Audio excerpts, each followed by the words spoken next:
والصلاة والسلام على رسولنا العظيم خاتم الأنبياء والمرسلين نبي الرحمة شفيع المذنبين وعلى آله وأصحابه الطاهرين ومن تبعهم بإحسان إلى يوم الدين أما بعد فقد قال الله سبحانه وتعالى في القرآن العظيم أعوذ بالله من الشيطان الرجيم بسم الله الرحمن الرحيم إنما يعمر مساجد الله من آمن بالله واليوم الآخر وأقام الصلاة وآتى الزكاة ولم يخش إلا الله فعسى أولئك أن يكونوا من المهتدين صدق الله مولانا العظيم درود شريف পড়ি اللهم صل على محمد وعلى آل محمد كما صليت على إبراهيم وعلى آل إبراهيم إنك حميد مجيد اللهم بارك على محمد وعلى آل محمد كما باركت على إبراهيم وعلى آل إبراهيم إنك حميد مجيد الحمد لله মহান রব্বে করিমের দরবারে অন্তরে অন্তঃস্থল থেকে শুকর জ্ঞাপন করছি।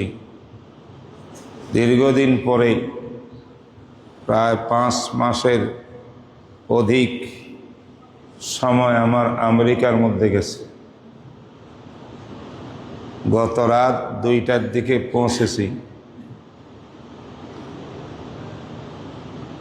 গত শুক্রবারে জুমার নামাজ পড়াইছি নিউ ইয়র্ক সিটির দারুল উলুম নিউ ইয়র্ক নামে বিশাল এক মাদ্রাসা আছে।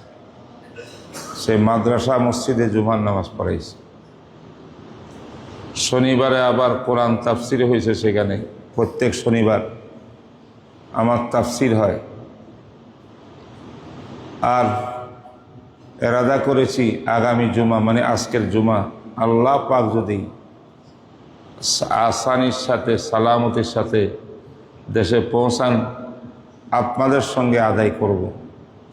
এই নিয়তটা যে আল্লাহ পাক পূর্ণ করলেন, আপনাদের কাছে আসতে পারলাম, এই জন্য মহান প্রভুর দরবারে অন্তঃস্থল থেকে শুকর জ্ঞাপন করছি আলহামদুলিল্লাহ। কোরআনে কারীমের একটি আয়াত আপনাদের সামনে তেলাওয়াত করেছি। আপনারা জানেন কোরআনে কারীমে একটি সূরা আছে সূরাতুত তাওবা। কি সূরা? সূরাতুত তাওবা। এই সূরাতুত তাওবার 18 নম্বর আয়াতখানা আপনার সামনে আমি এখন তেলাওয়াত করলাম। আর এই বিষয়বস্তুটা শুরু হয়েছে 17 নম্বর আয়াত থেকে। 17 নম্বর আয়াতটি হলো বিসমিল্লাহির রহমানির রহিম মা কানা লিল মুশরিকিনা আন ইয়া'মুরু মাসাজিদাল্লাহ أن يعمروا مساجد الله شاهدين على أنفسهم بالكفر أولئك حبطت أعمالهم وفي النار هم خالدون। এটা 17 নম্বর আয়াত 17, এর পরেরটা হলো 18। দুইটি আয়াত মিলিয়ে আল্লাহ পাক একটি ঘটনার প্রতি উল্লেখ করেছেন। সেটা হলো বদরের জেহাদ। 70 জনের মতো মক্কার মুশরিকদের বড় বড় লিডার মুসলমানদের হাতে আবদ্ধ হয়েছিল, গ্রেফতার হয়েছিল, অ্যারেস্ট হয়েছিলেন। এদেরকে মুসলমানরা অত্যন্ত সুন্দরভাবে তাদের হিউম্যান রাইটস পুরা মানবিক অধিকার 100% আদায় করে একরাম এহতেরামের সাথে মদিনা মুনাওয়ারায় নিয়ে গেছিলেন। ইতিহাসের পাতায় লেখা আছে যে এত উট আর ঘোড়া ছিল না যানবাহন, এতগুলা 70 জন মানুষ একতা হইল, এদেরকে নিয়ে বদর ময়দান থেকে মদিনা পর্যন্ত যাইতে যানবাহনের ব্যবস্থা ছিল না। যে উটের ভিতরে 2 জন ছিল, সেইখানে আরেকজন ভাই যারা অমুসলিম অ্যারেস্ট হয়েছেন তাদেরকে একজনকে রাখা হয়েছে।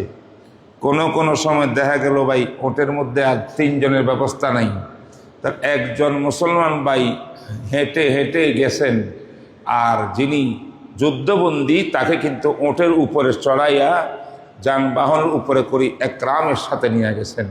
মদিনা মুনাওয়ারাতে যাওয়ার পরে তাদেরকে যে বাসায় রাখছেন, খাওয়া দাওয়া করছেন, সাহাবায়ে কেরাম শুকনা রুটি খাইতেন, খেজুর খাইতেন, চেষ্টা করতেন কমাস কম যুদ্ধবন্দী যারা আছে তাকে গোশত আর মাংস দিয়ে খাওয়াইতে পারেন। সুবহানাল্লাহ।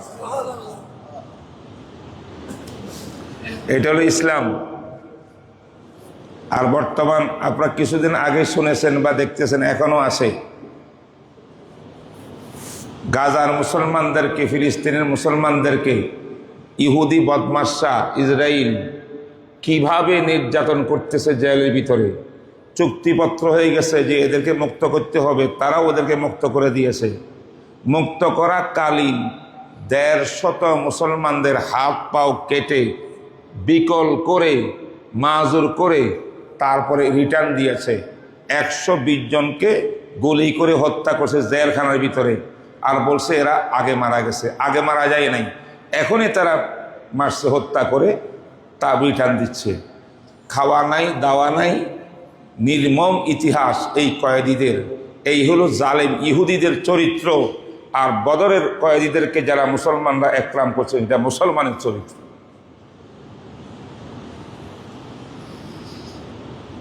ইসলাম শান্তির ধর্ম।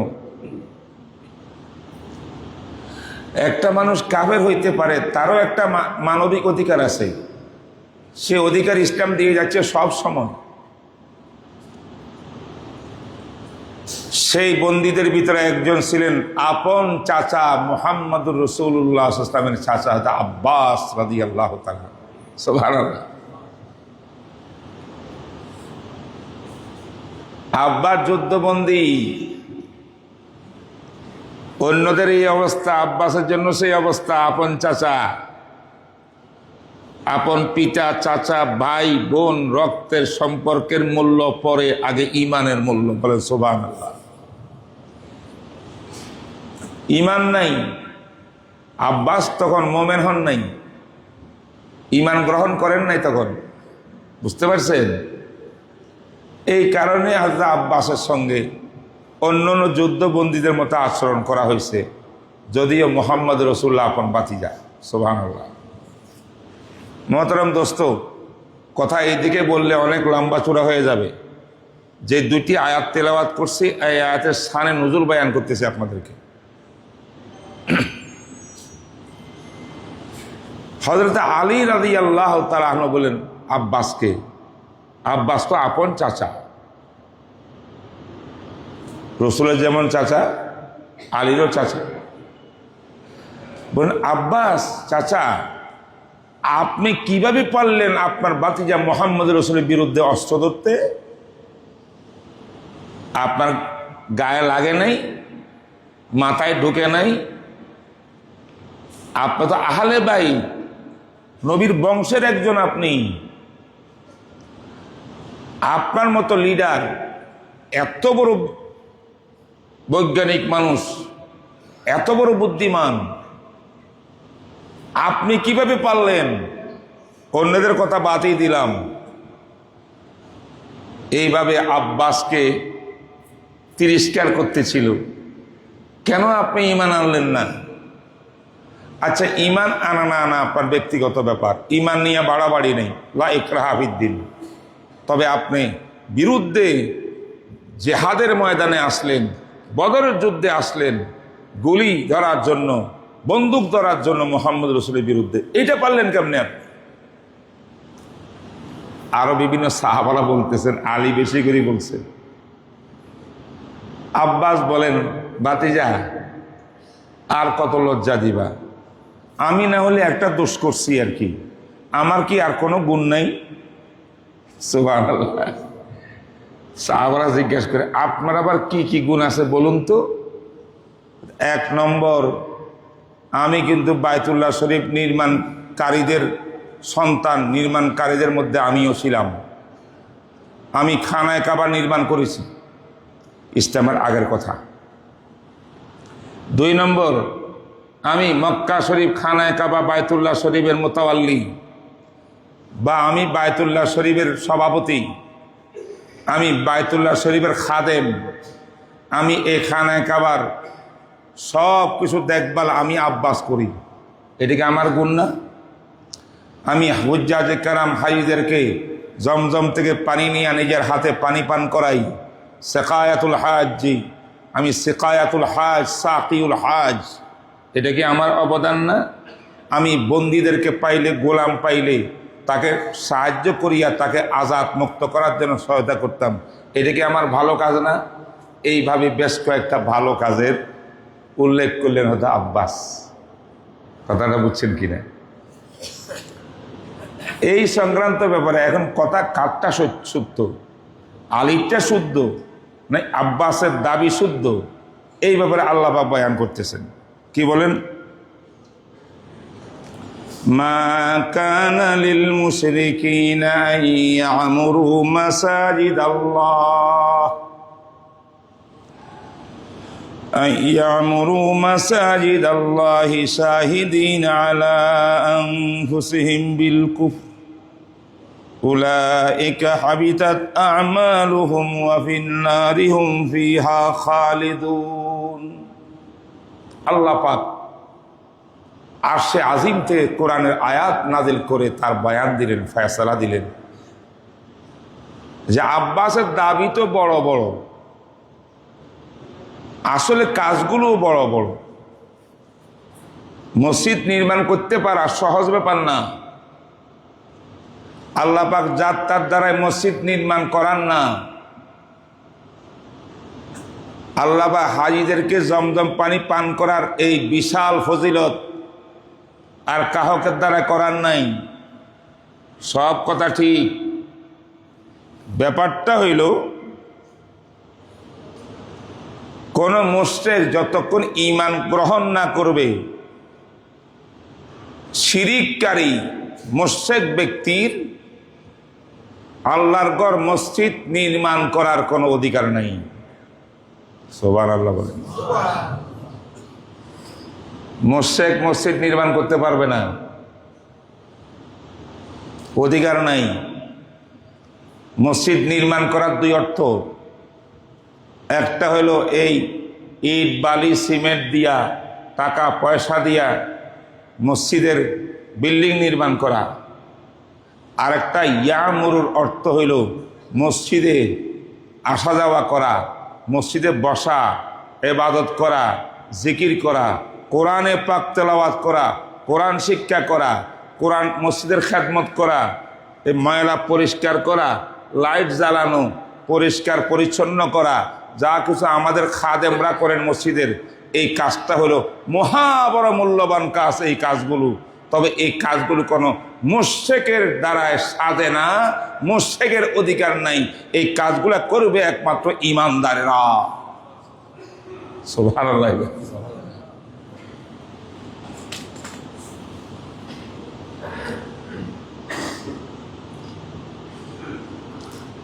বিশেষ করে যারা শাহিদিন আলা আনফুসিহিম বিল কুফরে, যারা নিজেদের কুফরি আর শিরকের উপরে নিজেরাই বাহাদুরি করে, প্রকাশ করে। তার মানে কি? কাফেররা কি বলতো নাহানু কাফিরুন, আমরা কাফের না? দুনিয়ার কোনো কাফের নিচে কাফের শব্দ বলে না, কাফেরটা গালি হয়ে গেছে। আয়াতের অর্থ কি? শাহিদিনা আলা আনফুসিহিম বিল কুফরে, এর অর্থ হলো হ্যাঁ তারা দাবি করে না মুশরিক হওয়ার, দাবি করে না কাফের হওয়ার, এগুলা বলতে তাদের লজ্জা লাগে। তাদের কর্মকাণ্ড ভিতরের অবস্থা সব হইল কাফের আর মুশরিকদের সঙ্গে মিল। অতএব কাফের আর মুশরিকদের কাজ তাদের মধ্যে পাওয়া গেলে পরিষ্কার পাওয়া গেলে, বাহ্যিকভাবে পাওয়া গেলে, এটাই হলো তারা তাদের নিজের নফসের উপরে, নিজের সত্তার উপরে কুফরি সাক্ষী দিচ্ছে তারা।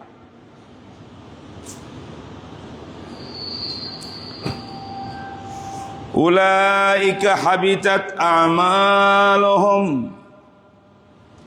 উলাইকা হাবিতাত আমালুহুম ওয়া ফিন নারি হুম খালিদুন। এ কাফের আর মুশরিক বেঈমানদের যতই বড় বড় দিনের বড় বড় কাজ করুক না কেন, তাদের জন্য দুইটা সিদ্ধান্ত আল্লাহ পাক করেছেন। একটা সিদ্ধান্ত দুনিয়ার বুকে, আর একটা সিদ্ধান্ত পরকালের বুকে। দুনিয়ার সিদ্ধান্ত হলো হাবিতাত আমালুহুম, বিরাট খানায় কাবা নির্মাণ করো।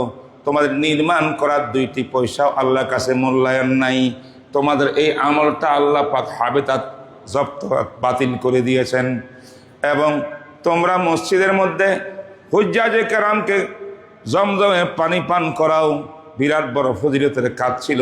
শিরিক আর কুফরের কারণে তোমাদের এই আমলটা বরবাদ। 1 পয়সাও এক প্রান্তি পর্যন্ত আল্লাহ পাকের কাছে তুমি পাইবা না। গোলামদেরকে অর্থ দিয়ে আজাদ স্বাধীন করাইছো, কয়েদিদেরকে আজাদ করেছো, যাই কিছু করো না কেন কাজগুলা সব ভালো। শিরিক যখন আছে দিলের ভিতরে, ঈমান নাই, তোমাদের এই সমস্ত নেক কাজ সবগুলো বরবাদ। এই হলো দুনিয়ার বিচার। আর পরকালে আল্লাহ পাক বলেন ওয়া ফিন নারি হুম খালিদুন। শিরিকের কারণে, কুফরের কারণে আল্লাহ পাকের সিদ্ধান্ত চিরস্থায়ী জাহান্নাম ছাড়া তোমাদের জন্য আর কোনো সিদ্ধান্ত নাই। ঈমান হইল জান্নাতে যাওয়ার জন্য শর্ত। ঈমান থাকলে জান্নাতে যাইবা, আগে হোক আর পরে হোক। আমলের মধ্যে ত্রুটি থাকলে, গুনাহ থাকলে, গুনাহ শাস্তি ভোগ করিয়া অবশেষে ঈমানের ফজিলতের কারণে তুমি জান্নাতে যাইবা। কিন্তু ঈমানটাই যদি না থাকে, তাহলে তোমার কিন্তু জান্নাতের আশাও করো অসম্ভব। হে আব্বাস, বড় বড় কাজ করেছেন, দাবি বড় বড়, দাবির সাথে বাস্তবতাও তাই আমরা বিশ্বাস করি। ইতিহাসে সবাই জানে, একটাও মিথ্যা আপনি বলেন নাই। কিন্তু আপনার এত বড় কাজ, মসজিদ নির্মাণের মহান কাজ, এইগুলোকে আমি আল্লাহ বাতিল করে দিয়েছে। দুনিয়ার ভিতরে 2টা পয়সার মূল্য নাই। পরকালে আপনার জন্য জাহান্নামের, চিরস্থায়ী জাহান্নামের আগুন অপেক্ষা করতেছে। এটা বলি আল্লাহ পাক আব্বাসের জন্য আয়াতটা নাজিল করলেন, ওনার কর্মকাণ্ডের জন্য নাজিল করলেন। এটার দ্বারা লাভ কি হলো জানেন? অবশেষে আব্বাস ইবনে আব্দুল মুত্তালিব রাদিয়াল্লাহু তাআলা আনহু ঈমানের দৌলত গ্রহণ করি, কালমায়ে তাওহীদের ঝান্ডার তলে কালমায়ে শাহাদাত পড়ে ইসলাম ধর্ম গ্রহণ করে মুহাম্মদুর রাসূলুল্লাহর ডান হাত হয়ে গেছে।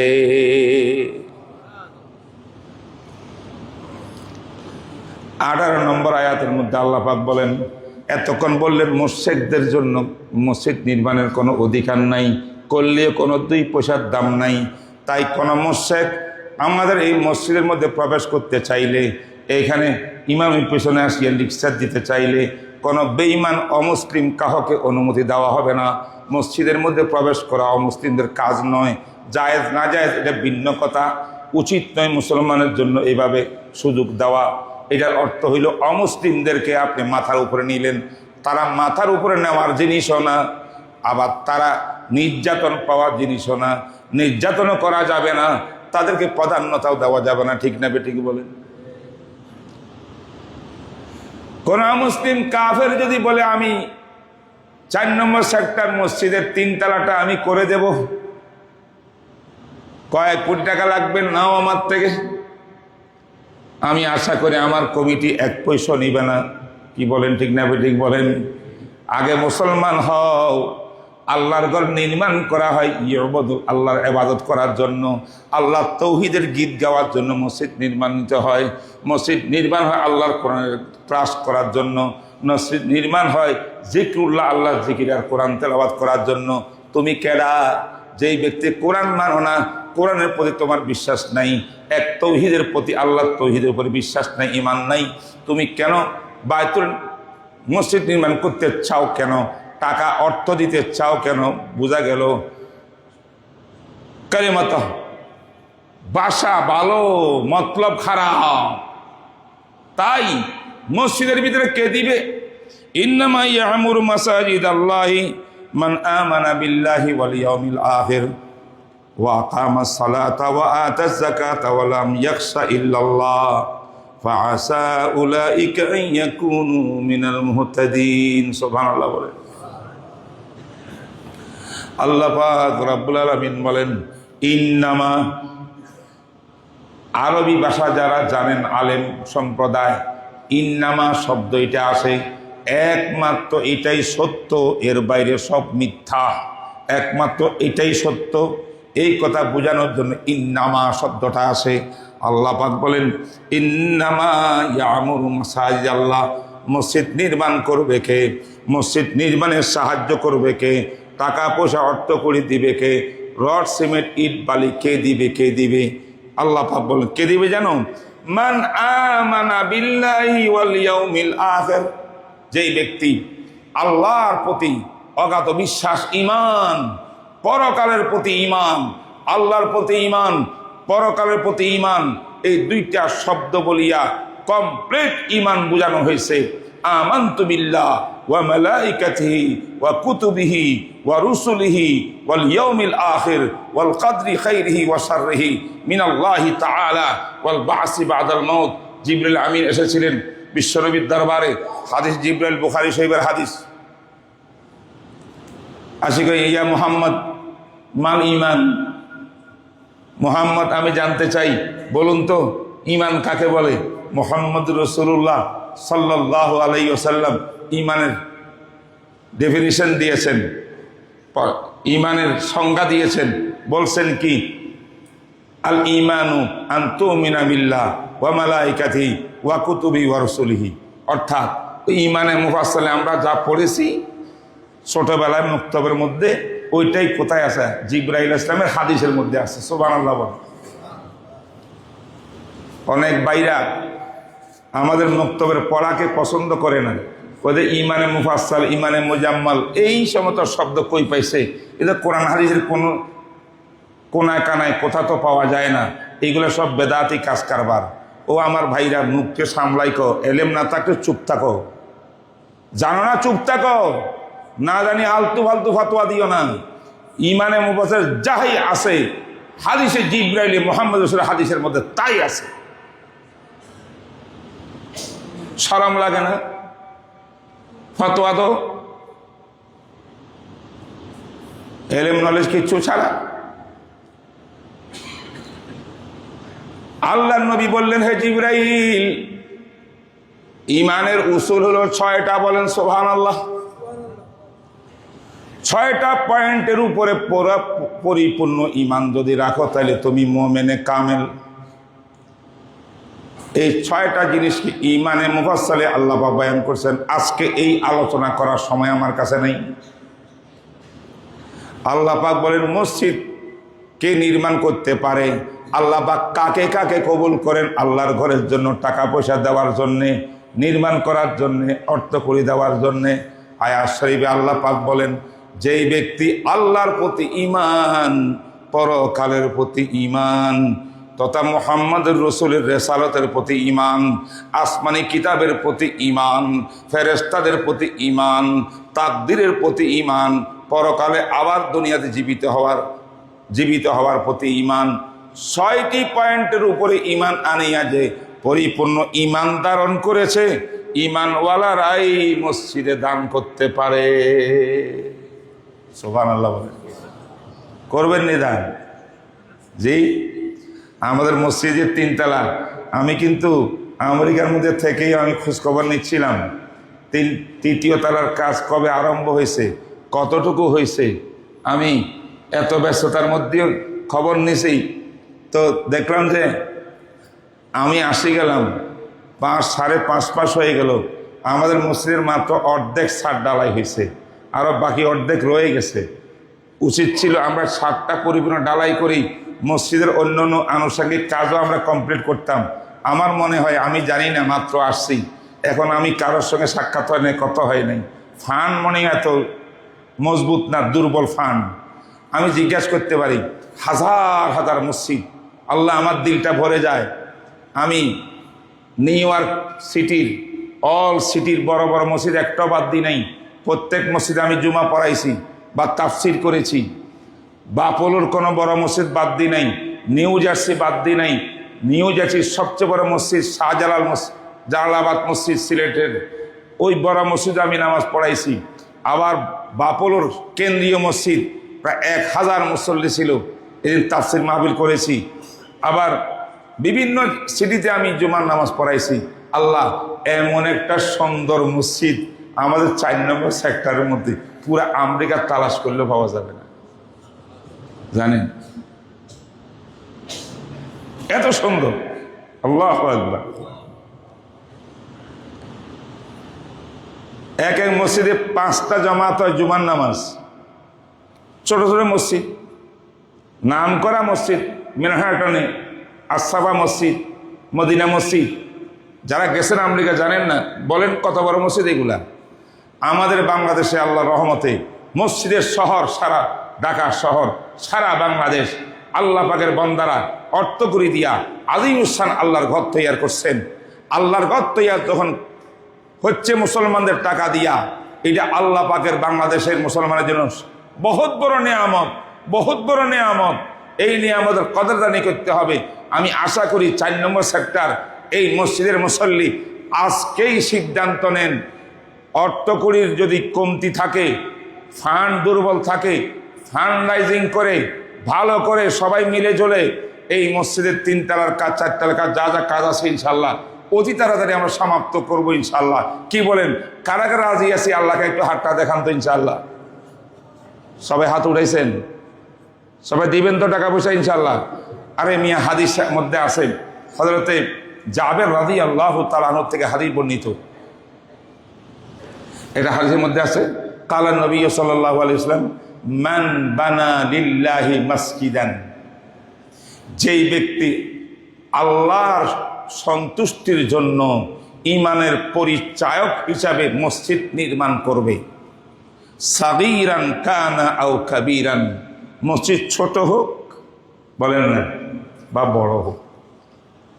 ওয়াফি হাদিসিন ওয়াফি রিওয়ায়াতিন, আরেকটি রিওয়ায়াত সম্ভবত ইবনে খুজাইমা, সহিহ ইবনে খুজাইমার হাদিস, সে হাদিসের মধ্যে আছে যে ওয়ালাউ কা মাফহাসি কাতাতিন, এটা চিল, কাউয়া, কাক, চিল বা কবুতর।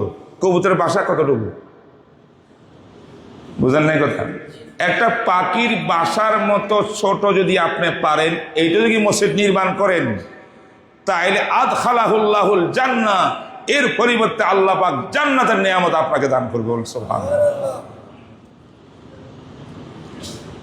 এত বড় মসজিদ কি একজনে করে ফেলবেন? পারলে তো অনেক ভালো।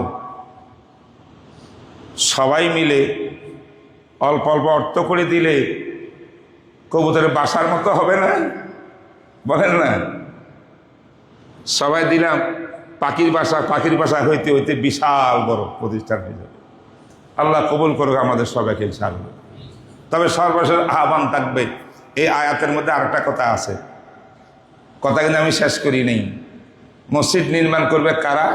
ঈমান রাখে যারা। সুবহানাল্লাহ। কোন মসজিদ নির্মাণ করতে পারে কারা? ঈমান রাখে যারা। আল্লাহ পাক বলেন ঈমান রাখার 2 অর্থ, একটা হলো আসল অন্তরের ঈমান, আল্লাহ এবং পরকালের প্রতি বিশ্বাস, তথা কমপ্লিট ঈমানের উপরে 6টা পয়েন্ট উপরে বিশ্বাস। নম্বর 2, আর হলো ঈমানের বহিঃপ্রকাশ। সুবহানাল্লাহ বলে কি প্রকাশ? বহিঃপ্রকাশ। বহিঃপ্রকাশ কি? ওয়া আকামাস সালাতা ওয়া আতাজ যাকাতা ওয়া লাম ইয়াখশা ইল্লাল্লাহ। অন্তরে যে ঈমান থাকে, এই ব্যক্তিটা 5 ওয়াক্ত নামাজ মসজিদের মধ্যে পড়বে, বলেন সুবহানাল্লাহ। মসজিদের মধ্যে আপ ডাউন করবে, টাকা দিয়া বাসায় বসে গেল, অফিসার বাসা, জীবনে কোনোদিন মসজিদে দেখা যায় না, মসজিদে আসিয়া নামাজও পড়ে না, এই ব্যক্তির এই টাকা দিয়ে বেশি লাভ নাই। বরং মসজিদকে আবাদ করতে হইলে টাকাও দিতে হবে, নির্মাণও করতে হবে। মসজিদে আসিয়া 5 ওয়াক্ত নামাজ জামাত পড়তে হবে, নফল পড়তে হবে, কোরআন তেলাওয়াত করতে হবে, কোরআন শিখতে হবে। সুবহানাল্লাহ বলেন।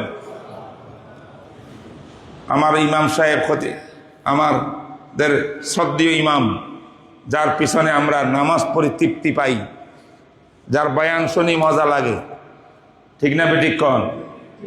মানে ইব্রাহিম শাহ হুজুর, তিনি আমাকে জানালেন একটু আগে যে আমাদের এই মসজিদের মধ্যে বয়স্কদের কোরআন শিক্ষার ব্যবস্থা দীর্ঘদিন থেকে চলতেছে আলহামদুলিল্লাহ। এই পর্যন্ত অনেক বয়স্ক মুরব্বীরা আলিফ বা তার থেকে শুরু করিয়া কোরআন সবক নেওয়া পর্যন্ত কমপ্লিট করে ফেলছেন, বহু লোক আছে। এখনো 20 জনের অধিক মুসল্লিরা কোরআন শিক্ষা নিচ্ছেন। আগামী মাসের 1 তারিখ থেকে আবার পুনরায় নতুন বেস এই বেসে ছাত্র ভর্তি করাবেন। যারা বয়স্ক মুরব্বী আছেন, কোরআন পড়তে পারেন নাই, ছোটবেলায় সে বুঝ আসে নাই, আল্লাহ এখন বুঝ দিয়েছে কোরআন তো আমার প্রাণ, কোরআন তো আমার জান, কোরআন আমার ইমান, কোরআন নাই আমার কিছুই নাই। আল্লাহর কালাম কোরআনকে পড়ার জন্য একটা হরফ পড়লে 10টা নাকি কমপক্ষে। এবং বলছেন আল মাহিরু বিল কোরআন, যে ব্যক্তি কোরআন পড়তে পারবে ভালো করে, সেই ব্যক্তি মাল সাফারাতিন কেরামিল বারারাতি। 2 তাফসীর। এক তাফসীর হলো তার হাসর নসর হবে সবচেয়ে সম্মানিত ফেরেশতাদের জামাতের সাথে, বলেন সুবহানাল্লাহ। আরেকটি তাফসীর হলো ফেরেশতাদের জামাতের সঙ্গ হবে, বড় বড় আম্বিয়া কেরামের সাথে তার হাসর হবে, বলেন সুবহানাল্লাহ। কি কারণে? কোরআন পড়তে পড়ার কারণে। আরেকটা হাদিসের মধ্যে আছে মান কারাল কোরআন ও ইয়াশুদ্দু আলাই, কোরআন পড়া বড় কঠিন, বয়স বেশি হয়ে গেছে, শব্দ মুখ দিয়ে আসে না, বারবার হুজুরে বললেও হা উচ্চারণ করতে পারে না, ক উচ্চারণ করতে পারে না, কষ্ট ইয়াতাতাউ ফিহে। যদি কোরআন পড়তে আটকে পড়ে, অর্ধেক পরে অর্ধেক মুখ দিয়ে আসে না, বের হয় না, তবুও চেষ্টা করে কোরআন পড়ার, ওয়াহু আসাদ্দু আলাই ওয়াফি রাওয়ায়াতিন, কঠিন হয় মোট কথা তার উপরে কোরআন পড়তে, ফালাহু আজরান, আল্লাহ পাক কারি সাহেবকে দিবে যেই গুণ, কোরআনের যে সওয়াব, এই আটকা পড়া এই মুরব্বীকে দিবে তার ডবল সওয়াব। আমাদের নতুন বেশ তৈরি হবে তো ইনশাআল্লাহ, কি বলেন ভাই? আমার যুবক ভাইরা, আমাদের মুরব্বীদেরকে, বয়স্কদেরকে আপনারাও চেষ্টা করেন একটা টাইম দেওয়ার জন্য। টাইম কয়টা? মাগরিব টু এশা। এই টাইমটার মধ্যে কোরআনের জন্য টাইম দেন, কোরআনের জন্য টাইম দেন, মেহেরবানি করে কোরআনের আশেক হইয়া যান। আল্লাহর কসম মিম্বরে বসিয়া বললাম, কোরআন যদি আপনার প্রাণ, কোরআনের পথে প্রেম হয় আপনার, দুনিয়ার আখিরাতের সব সমস্যা আল্লাহ পাক সমাধান করে দেবে। বানাই বলতেছি না, কোরআন হাদিসের ভাষ্য। কোরআন প্রেমিকের জন্য আল্লাহ পাক কোনো অভাব রাখা নাই পৃথিবীতে, ঠিক না বেঠিক বলেন? আসুন আমরা কোরআনের প্রেমিক হইয়া যাই। কোরআনে কারীম শিক্ষার জন্য একটা টাইম দিয়ে 1 ঘন্টা আজ থেকে আপনি নাম লেখাইতে পারেন। আগামী মাসে ইনশাআল্লাহ ক্লাস শুরু হবে, তাই না? ডিসেম্বরের শুরুতেই, ডিসেম্বরের শুরু পর্যন্ত লেখাইলে হবে।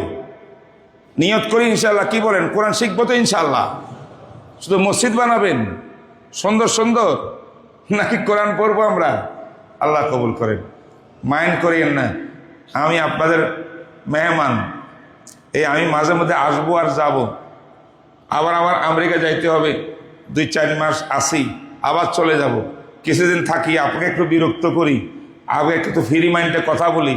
যদি কেউ মাইন্ড করেন আমি কষ্ট পাবো।